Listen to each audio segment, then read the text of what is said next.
Indicast 9. वो वाला नहीं दिख रहा मेरे को. हाँ दिख रहा है वैसे. Indicast 9, part 2. 10 ना. नहीं, 9. Part 2 of 9. Punjab episode part 2. Punjab episode part 2. Wait. Hi Raj, what's up? Finally, we're recording the second part. All good, all good. Looking forward to have this conversation today. Yeah. So, the scope of today's conversation is just a continuation of the last conversation that we had. And in essentiality, we're going to cover the issues that we did not cover in the previous episode. So, I would request you, if you've missed out on the previous episode, you can watch it. We'll link it in the description below. And in this episode, we're going to talk about Operation Blue Star and post Operation Blue Star, and also certain political and socio-cultural contexts that we missed with respect to the Sikhs, Sikh history of modern India, and other issues which are associated with the topic at hand. Yeah, the general state of Punjab as it lies today, the 90s, Yeah. the late 80s, and naturally the 2000s, the 2010s, and the 2020s. Yeah. Because even this decade has started with the farm protests in the state Yes. and some slight Some political turbulence as well. and instability that So- was associated with the 90s and the rise of Aam Aadmi Party. So Raj, why don't you segue the conversation into the direction that we just discussed? Right. So I like to think about Punjab as a state that missed out on a lot of opportunities because anybody who studied Indian economic history or studied a little bit of Indian economics as well knows that when India started its agricultural reforms, when we started moving to high yielding variety seeds, we saw the advent of green revolution in India. Punjab was the biggest beneficiary of that reform because its farmers worked hard, they put in the effort, they reformed, Punjabi farmers modernized, and the benefits of that, the dividends of this modern reform in the agricultural sector accrued to Punjab. Yes. And unfortunately, such a good reform for the people of the state started being used to sow secessionist seeds in the state also. Understood. That Punjab now has a higher per capita income than the rest of the country. So all the communal Sikh Hindu wedge related issues, another issue of contention between in rest of India and mainly the Hindi heartland and Punjab became that Punjab is slightly richer. Yeah. The per capita income of Punjab is slightly higher than the rest of India. And as a result, even that somewhere played a role in its militant movements and Understood. all of that. A lot of economists argue that because of the Green Revolution, a total dependence on agrarian economy was established in Punjab, which meant that there were hardly any non-agrarian jobs, which meant that a lot of people from the dominant communities, specifically the Jat Sikhs, they did not have enough opportunities, and it meant that they had to migrate to different parts of the country to look for other opportunities, say business opportunities or becoming a lawyer or a doctor, because those opportunities did not present themselves in Punjab. Another thing that Virginia van Dijk establishes in her paper, which we quoted in the last episode as well, is that a lot of the youth of the affluent communities did not see themselves working as laborers in different farms. Thus, the labor market in Punjab was extremely dominated and still is dominated by a lot of Biharis who migrated there for work opportunities. Yeah, there was a labor supply shortage, Shortage. from people indigenous to Punjab. Yes. So naturally, the shortage will be met by labor supply from other states. From our state. Yeah. Having Yeah. said that, also why I said that Punjab missed out was because when the liberalization, privatization reforms were happening in India, it intersects with the time when tensions were worst in Punjab. Yes. So 1991 reforms happen, and naturally economic variables are slow to adjust. So late 90s, early 2000s, these reforms are coming in. But till mid 90s, you have chief ministers in Punjab being assassinated. Yes. And as a result, the service sector reform in Punjab is totally missed out on. Absolutely. And as a result, you get stuck at your agrarian economic self, slow to reform. You saw 80s, 90s tensions. So from going going from number one in terms of per capita income and economic well-being, you come down to number 13. Yes. And even Shekhar Gupta from the print made a very good video on this, which we will link in our description. Yeah. So let's go to the role that Akali Dal had to play in demanding autonomy for the Punjabi speaking areas of erstwhile Pepsu state. And once the reorganization committee was established and a Sikh dominated province was carved out, this actually, for the first time, gave some autonomy to the Sikhs. This we discussed in the last episode as well. Then in 1973, you had the Anandpur Sahib resolution, which demanded a more of a federal structure where only things like foreign relations, currency, and defense would be handled by the center, whereas other things would be handled by the Punjabi state government itself. In Like fact, pre 2019 yes, Jammu Kashmir. yes, something like that. That those were the demands, and Congress, even though it had granted Jammu and Kashmir that status, they did not grant this status to the Sikhs, and that's what caused further discontent. That why do only Muslim dominated province of the country deserve special treatment and not the Sikh dominated province of India? And the Congress actually branded this as secessionist. And that is why the Anandpur Sahib resolution fell to its ground. In fact, if you read the early statements of Bindranwale, he has vociferously campaigned for Anandpur Sahib resolution to be implemented. He actually never really outwardly called for an independent Khalistan, but his statements were mostly towards getting more autonomy for Punjab. Yeah, you can't fault a lot of Sikh leaders for being discontent, that because if you want to have a totally asymmetric federal structure with a union tilt, then you do that to the teeth.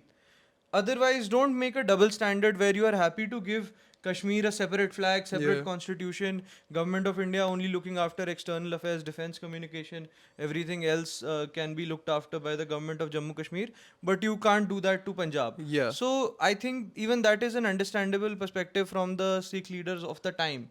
Absolutely. Because Kashmir was getting these special treatments. Absolutely. So, Virginia van Dijk also mentions that in most of the times after independence and after reorganization, the Punjab essentially had a two-party system where it was the Congress Party and the Akali Dal, which was supported by the Jan Sangh, which was the predecessor of BJP. BJP. Now, finally, in the 90s, when BJP started coming into political dominance in the mainstream, they started supporting Akali Dal quite vociferously. And there was also quite a bit of a structural change in the Indian political system as we move towards coalition politics.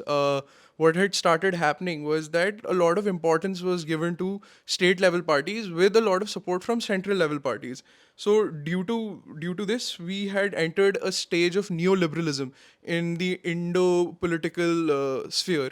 And there was a very important judgment of S.R. Bomai versus Union of India, which basically said that no state government can be dismissed by a central government on the pretext of not being able to handle the affairs. The burden of proof now lies with the state government to prove majority in the cameral system. That's how a state government can eventually be removed. Because before that, before 1994, before this particular judgment, the central governments used to arbitrarily remove state governments, specifically the Akali the government, and put in the president's rule. In fact, in 1987, the election that happened, the proper election that happened after Indira Gandhi's assassination, Akali Dal actually came to power, and because of infighting and factionalism and the rising militancy, the Congress government also manipulated a lot of factions within the Akali Dal and then imposed a 5-year long president's rule, where till 1992 there was no state election in Punjab, which meant that a lot of these militant groups, the Panthik communities, were the main source of power because of the power vacuum that was created. That's very interesting. Yes. And I think this sense of political turmoil, lack of political representation, coalition governments, the hangover of militancy and the 80s disturbance in Punjab essentially crowds out a lot of entrepreneurship from the state. It Yes. crowds out capital, it crowds out talent. Very commonly, people in Punjab will say that, it's a fact that most people from Punjab have sold their ancestral lands to either move abroad. Even many old industrial families of Punjab who wanted to stay on in India at least cut ties with the state by selling a lot of their interest there, moving to Delhi or Bombay or a city or state with more uh, stable political And setup. still becoming one of the most prosperous communities in those Yeah, different cities that they went to. yeah. You have Punjab, Haryana, Himachal in the pre 1966 setup when and after when the three states are split in 1966, Punjab through agriculture reforms and high yielding variety seeds gains a lot of good economic indicators. It becomes the state with the highest per capita income in the country around those times. Yes. And today, the agricultural growth rate in Haryana is much better than Punjab's, despite Haryana not having the advantage in terms of water resources that Punjab gets. Haryana was a part of the drier portions of the erstwhile Punjab region, Yes. and even states like Jharkhand have really left Punjab behind in terms of agricultural growth rate. So you have a situation where now Punjab is stuck with mainly an agrarian economic setup, and even in that, it's not performing exceptionally well. Hmm. Yes. Absolutely. So another demand that was put forward by the Akali government and the erstwhile militants and different groups, also the moderates, people like Harchand Singh Longewal, the person who was basically accused of basically collaborating with the Congress government and later being assassinated by the militants, was that the central government has too much power over dictating terms with respect to agriculture, licensing, and all these things as well, which was the primary cause for discontent. And now we are seeing a repeat of that, specifically from the perspective of these parties which are responsible for politics in Punjab, where they accuse the BJP government of doing the same thing, specifically with regards to MSP not being granted. So people say that history doesn't repeat itself, but it does rhyme. Yeah. And even looking at the demand to make a legal guarantee of the MSP, it somewhere indicates the lack or the will to of farmers or agrarian communities in Punjab to diversify. If you want to save the economy of a state, you have to encourage risk taking and an entrepreneurial spirit. You cannot be reliant on crutches from the government. And I am not at all arguing to withdraw the MSP. I think MSP is a good scheme. I think when there is a producer surplus, the farmers need some guarantee. So farmers need to be protected from a decline in prices. MSP is a very good setup. I think it must be continued. However, it must not be the only legal guarantee to save the economy of a state. Absolutely. After a point, MSPs have become such an important demand that almost that the youth and the economy of the state is begging for this crutch, Yes. and no will to justify or reform an entrepreneurship related risk taking spirit with respect to Punjab's agricultural economy is being imbibed. Absolutely. And if you want to save the state, you must bring this risk-taking spirit back. I'm not a pessimist in any nature, in any way of the means. But I think one competitive advantage that even Shekhar Gupta stated in his video where Haryana beats Punjab is that they have reformed their land usage situation.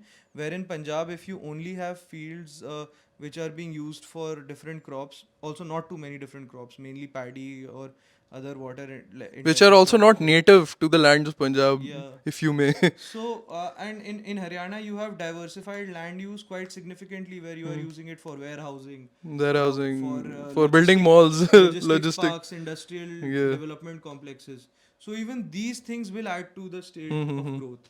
No, no, Sorry, I absolutely. think that turned into a passionate rant, No, no, no, no, but no. That makes complete sense. And so in summary, I think mhm. MSP is important, but it should not be used to justify your only support from the government. You should have a risk-taking entrepreneurial spirit with respect to Punjab. Yeah, sorry. Absolutely.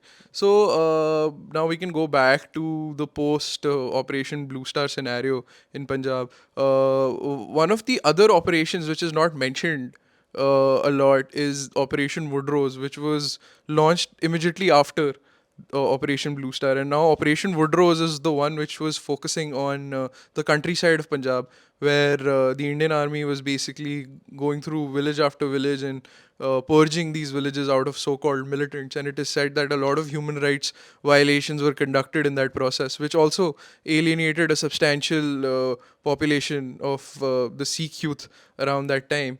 And it is said that the launch of Operation Woodrose was the one which caused the mutiny that happened of a particular unit of the Sikh regiment in Jharkhand, if I'm not wrong, or Bihar. It was in erstwhile Bihar, now Jharkhand.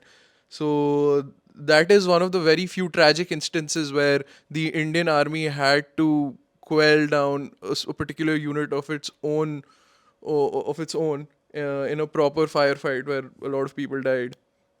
That sounds painful and very Yes, unfortunate. yes. So I, this is one of the issues that I had to raise. Then the issue of Chandigarh, the fact that even after almost almost 58 years of getting statehood, that is in 1966, Punjab still has a shared capital. Not to mention that it had such a vibrant history. The Punjab Empire under Ranjit Singh used to operate from Lahore, losing its main jewel and now sharing a capital with another state only on the pretext that giving Punjab another capital would mean more secessionist tendencies. I find it quite preposterous. And it's high time that the Chandigarh issue is resolved, not revolved. It's resolved, and there is some demarcation that is done between Panchkula and Mohali. What is your yeah, take on that? I mean, I I totally agree with your sentiment here. I think that the claim that having your own state capital can further secessionist demands is irrational, as it is very, very far from anything that any empirical evidence can support. And if it is the demand of organizations which speak for the welfare of the state, I think the government of India and its parliament, it would be well served to at least have a fair probe on that note, on that issue. So Absolutely. I think there should be like a formation or for committee or something like that sort. I'm sure that people are already working on it though. I Hmm. think it's probably a contentious issue already. It is, and it I needs think some that slowly all the secretariat and PHQ buildings from Chandigarh, if it's Haryana government related, is moving to Panchkula, Panchkula. and Yeah. Punjab government's secretariat, Punjab PHQ will slowly move to Mohali. Yeah. I think So so. I think there is some kind of movement understanding and already a happening. new recent trend that I've also noticed that a lot of MNCs have started setting up offices and in operational wings in Chandigarh. So you have like big law firms being set up in Chandigarh as well. So what is happening is that they're trying to expand Chandigarh into like a new business and a commercial hub. I mean, obviously it's going to take time, but the direction is right in my opinion. Yeah, I mean it's important. It's especially important for the state of Punjab. So why speak of a UT or a shared capital? I think industrial parks and cyber parks and service sector related infrastructure is more important for the Punjabi hinterland. Like Yes. I think it would be better served to establish more offices in like Patiala or Ludhiana or Amritsar, which I would assume, and I don't want to make a general assumptions in this episode, m- but a lot of the youth in those areas can probably use employment. I think these cities and the villages that surround these cities and districts have young male adult population which is either looking to sell its lands and move abroad to Canada, or is probably on their third fourth attempt of a government job exam. So Yeah. this is a state that desperately needs employment. I mean, the state of employment is not great in Hmm. the rest of the country. It's either, but Punjab is a state where typically the youth is also known to be less patient with our own country, and sell their lands and move abroad. Yeah, It's unfortunate for them also, because absolutely. you feel sorry for somebody who feels like the last resort to gain respectable employment is to sell your ancestral inheritance and move to Canada or Australia or Yeah, UK or something. absolutely. So going back to the 80s, another demand that was put forward by the moderates and different factions of the Punjabi movement was that there should be less control over the distribution of water, specifically the issue of SYL. Do you want to talk about that, Raj? Yeah, I mean, again, What it's is SYL? Could you tell the viewers? SYL is a water sharing agreement between Punjab and Haryana. Yeah. It's the Satluj Yamuna linkage Sidhu Moosewala also had a song called song. SYL, SYL, which correct. had It was in his last separatist album, I think. tendencies. It was banned apparently, the song. Yeah. Yeah. So, having said this, I think Yeah. water sharing has generally been a contentious issue in India. Okay. We have seen it in states which are Karnataka and typically, Tamil Nadu. yeah, The typically Kaveri not water known arrangement. Yeah. to, have too many disputes. There is the Tista River water sharing in Sikkim and West Bengal, Kaveri River water sharing in Karnataka, Tamil Nadu, etc., etc., and even some non-controversial water sharing agreements like Narmada in MP and Gujarat. Even they have some issues. At the very least, they need working coordination between both state governments. Yeah. So it was going to be contentious was not at all, you know, uh, difficult to imagine. Hmm. But because Punjab has had a history of secessionist movements, and because Punjab specifically is a state that is so reliant on water intensive crops, Hmm. and its main water sources is naturally Satluj River Yeah. and other rivers which are now mainly in the Pakistani Punjab, Beas, Hmm. etc. Ravi. Some have their course in Himachal, Jammu, all these areas. So Punjab is very reliant on the water flow from these rivers because it's a state that primarily grows very water intensive crops. Those water intensive crops become a source of income for the people who are engaged in agricultural activities in the state of Punjab. Absolutely. And now, when a river water sharing agreement comes, and you have this idea that water from my state is being given to a Hindi heartland state, and they are taking away the water which is rightfully mine, and as a result, my irrigation capacity may get impacted. It's very easy to arouse passions also. Naturally, it will be given a secessionist touch because Haryana is primarily Hindu dominated, Yeah. Punjab is Sikh dominated, so a wedge can be drawn. Talking So, about Hinduism and Sikhism, uh, we should also mention how Sikhism became one of the first dharmic religions to institutionalize itself. Dharmic religions or so-called Indic religions which have come out from the Indian subcontinent were always known to be extremely malleable, always known to be always known to have a very fluid structure. It wasn't known to have an organized structure like the Catholic Church, the Orthodox Church, or like Islam, where most of the things were dictated by the religious institutions. Sikhism was one of the first religions from this subcontinent to actually institutionalize itself in the modern sense, and for that you can give you can give SGPC the credit because SGPC not only decided the orthodoxy of Sikhism but also the orthopraxy, which essentially means what are the right practices in a particular religion. That is one of the reasons why it basically created its own realm, even though it was considered a dharmic religion for the longest time.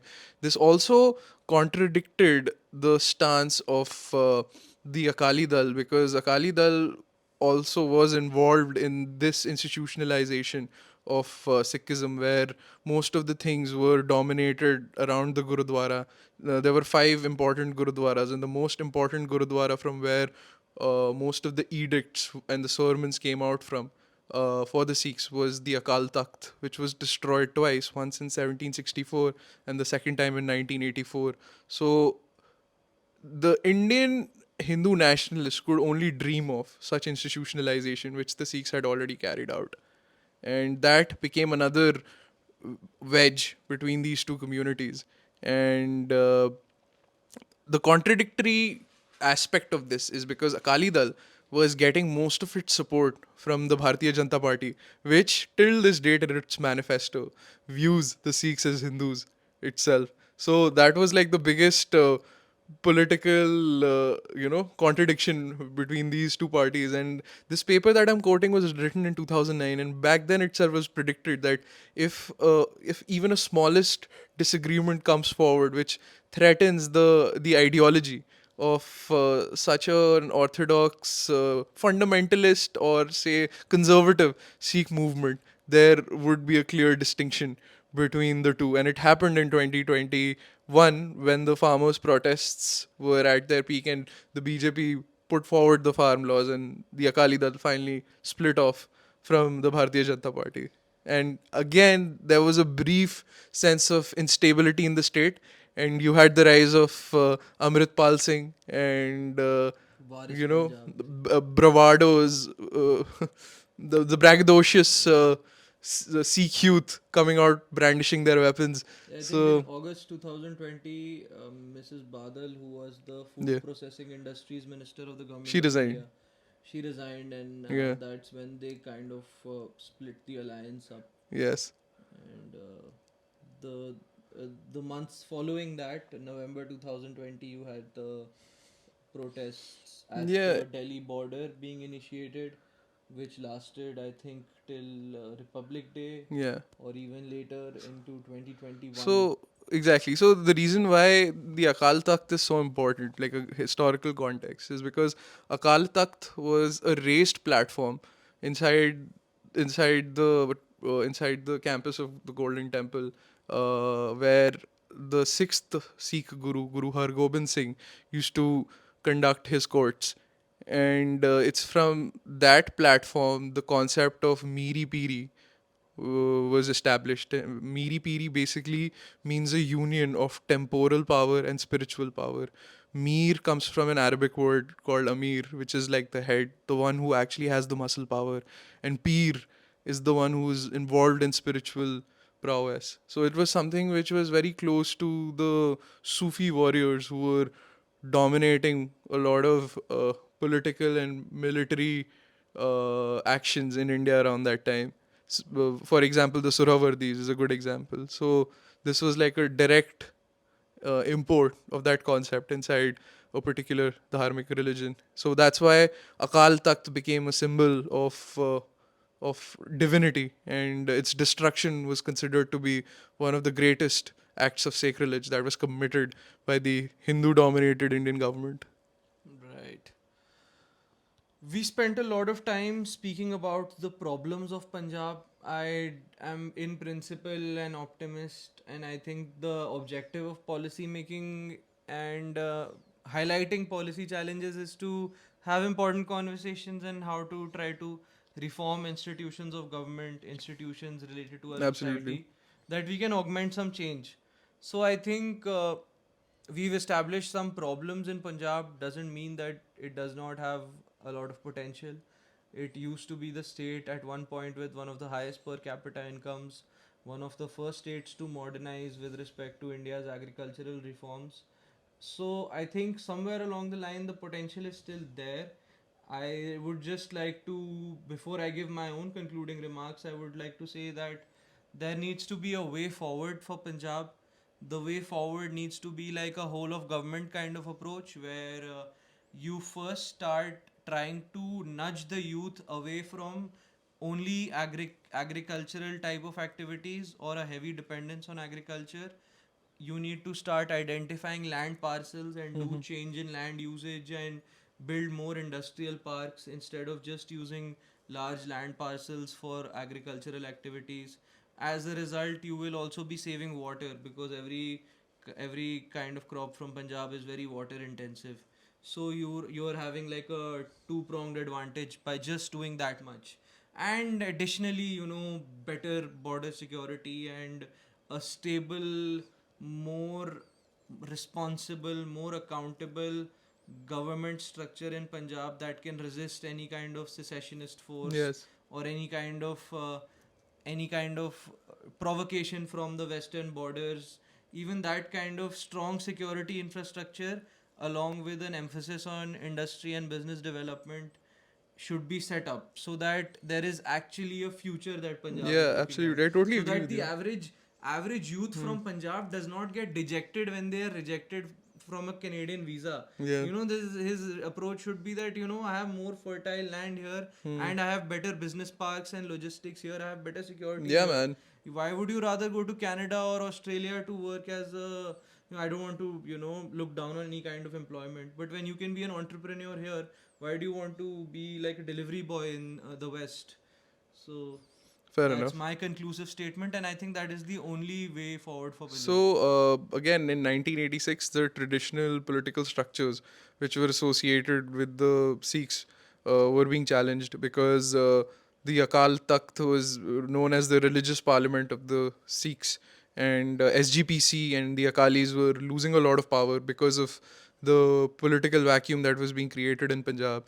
So, you need to understand what Sarbat Khalsa is. Sarbat Khalsa is like a full-on community meeting that is organized in the Akal Takht, which was basically organized by the SGPC. But after 1986, certain militant organizations associated with the Damdami Taksal started calling for these meetings to happen. And in one of these meetings, they basically called for the creation of Khalistan for the first time. An idea which was basically tiptoed around by Bindranwale was finally established, and a militant slash terrorist organization was created called the Khalistan Commando Force, which again went and started to militarize and basically started weaponizing a lot of corridors of the Golden Temple again, which concluded in the Operation Black Thunder.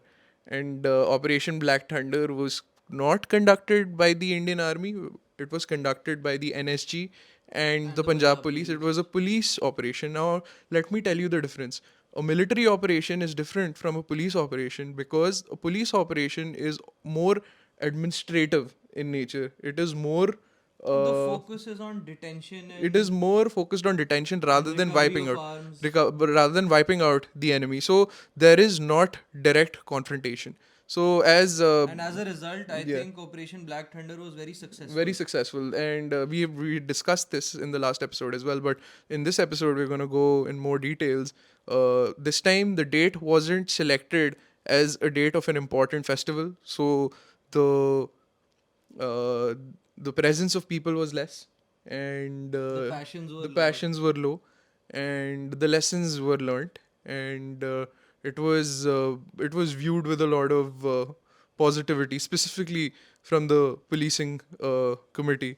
Now, later on in the 90s, a lot of violence was focused on the countryside, and what was happening was that the morale of the Sikh youth around that time wasn't driven by creating an independent Khalistan. It was just driven by the idea of getting power and having quote unquote fun, which is also mentioned in the paper of Virginia Van Dyke. And because the youth was so disorganized, there were not many employment opportunities. So the best thing to do was to get weapons from Pakistan and go around terrorizing people and getting what they wanted. Eventually, most of the support that the Sikh militants enjoyed at the countryside eviscerated, and that's what gave KPS Gill so much confidence in 1991. Mind you, KPS Gill was an Assam cadre officer who had shown a lot of brilliance in his operational standards in the Northeast.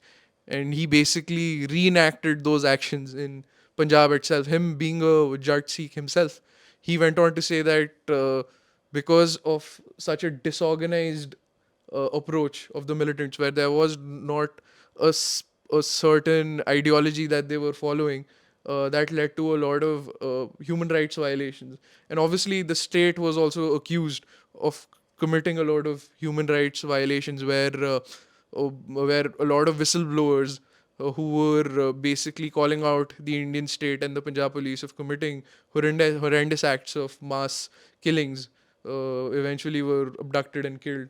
So finally, you can say that 1995 was the year when the violence actually ceased and started to decline extensively. And because of the rise of BJP and coalition politics, a lot of stability also came in the Punjabi sphere.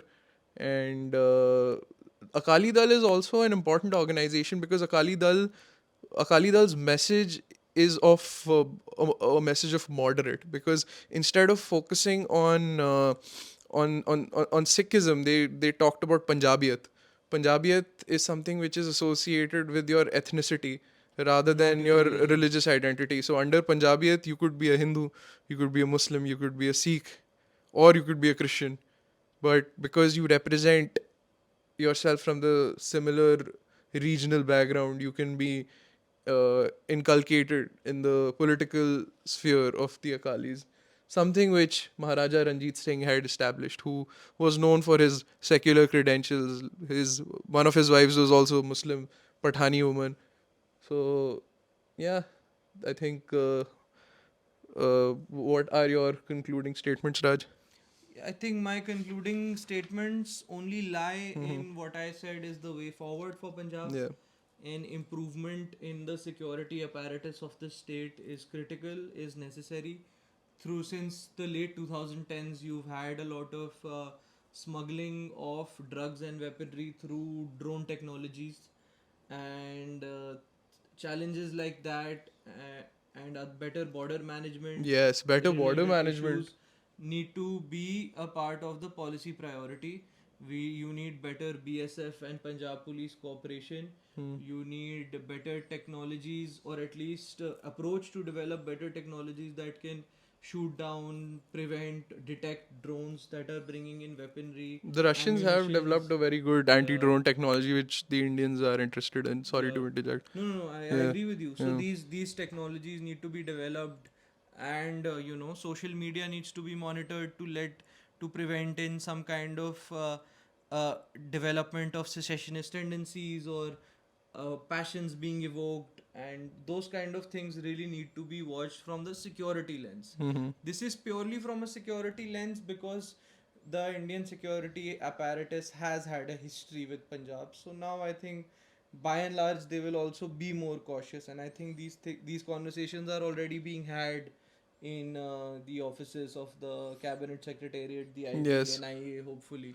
Having said that, also this is just a security point of view, and the Punjab situation's complexity is not just in security.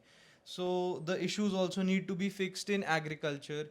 You need a crop diversification pattern. You need to move and risk away from these water intensive crops. You need to move away from these crops and this dependence on MSPs. As I said, MSP should continue for farmers, but it should not be your only alternative for economic development.